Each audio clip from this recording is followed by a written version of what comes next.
Thank you, Mr. Speaker, and I thank my good friend from Florida and the Rules Committee for yielding time. I rise to oppose the rule in the underlying bills, particularly H.R. 6082, because that bill unreasonably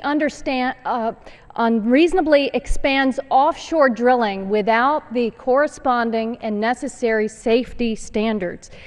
The Republicans are ignoring the lessons that we learned after the BP Deepwater Horizon blowout. Again, they're putting the profits of the oil companies ahead of the safety and larger economic concerns of families and businesses all across our great country.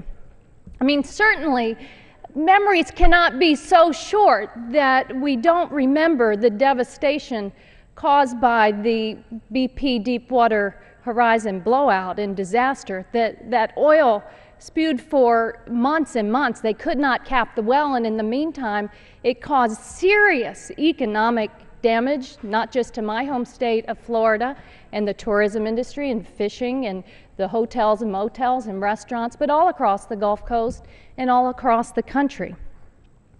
And I recall very well, prior to the blowout, they said it was safe. They said drilling in deep water and offshore is safe. There haven't been very many accidents.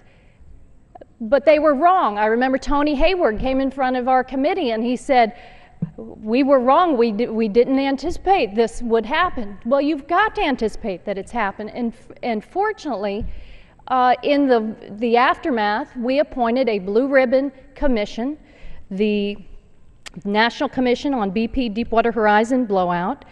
They issued their report in January of 2011. They had many recommendations from experts on how you make offshore drilling safe. The Congress has not acted on any of those recommendations to make it safe. And yet in this bill, they press ahead to open even more areas for oil drilling. That's not right. And you're putting our economy and our environment at risk when you do so. This was a great commission, by the way, because they didn't just stop there. They've issued progress reports along the way. And I know people oftentimes don't like report cards, and the Congress is not going to like this report card.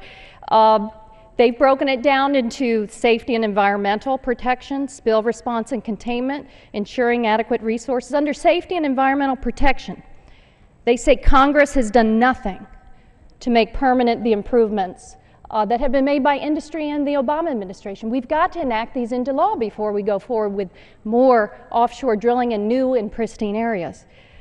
They say Congress has provided little support for spill response and containment. If we're going to expand drilling, and it certainly has to be part of our energy portfolio, we have to be able to respond to a disaster, and yet Congress has done nothing there. It says that although the administration has provided increases in funding to oversight, Congress has taken little action to adjust the unrealistic limits on liability. Who's going to pay? It shouldn't be the taxpayers that pay for these disasters. And right now they have not adjusted the outrageous liability limits that these oil companies, if they enter into accidents, happen. What you're doing is you're really thumbing your nose. You're turning a blind eye to the hard work done by the commission that proposed to protect us if we're going to rely on offshore oil. And I think it's going to be part of our portfolio. So why not adopt reasonable safety standards? I know some of my colleagues say, well, you don't like red tape. I don't like red tape either, but this isn't red tape. These are vital environmental and economic safety standards to ensure that the $60 billion tourism industry in Florida is maintained. Those are hard-working folks, good jobs back home.